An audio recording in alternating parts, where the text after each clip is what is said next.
असलामुअलैकुम प्यारे दोस्तों, क्या हाल है जी। तुम वेखदे पे साडा यूट्यूब चैनल गाल मोहाड़ ते मैं तुहाडा होस्ट अब्दुल मालिक मिरानी। अच्छा जी, ये साडा है मटर काश्त होया पिया। ये तुम वेखदे पे हो, ये हाले कोर ते पिया। अज इनू असां पानी ला रहे हैं, ते बल्कि नाल वाले विगे नू पानी लगा पिया। ते इहदे विच असीं खाद पाईए ते उस्ताद नज़ीर सन दसेंदा भी अज इहदे विच के मिसाला पा रहा है। एक अद्धी बोरी विगे नू नैट्रो, किले नू बोरी नैट्रो दी।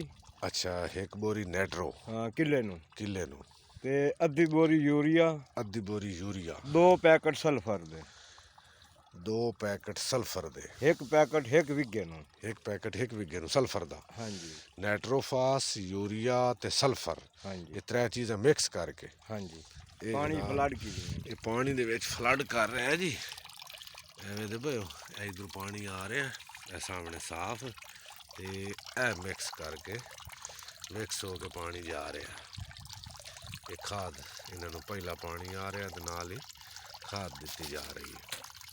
अच्छा, मटर कुछ तो मटर हूँ लाते पैन ना, वो थोड़े अगे तरे गड्ढे हो, लेकिन उन्होंने मज़ा कोई नहीं, उन्होंने औसत कोई नहीं आती पई। वो धुप दे विच गड्ढे गए, फिर उन्होंने फंगस भी लगी है।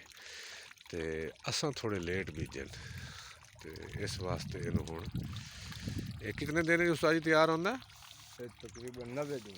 90 दिन। अच्छा, 3 महीने 3 महीने जाके जी तैयार होंदा।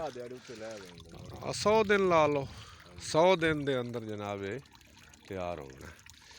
तो मैं क्या जी तुहानू ज़रा दस दईए, जिन्हें दोस्तों मटर गड्ढे हो वो ज़रा यही फार्मूला लड़ा लें।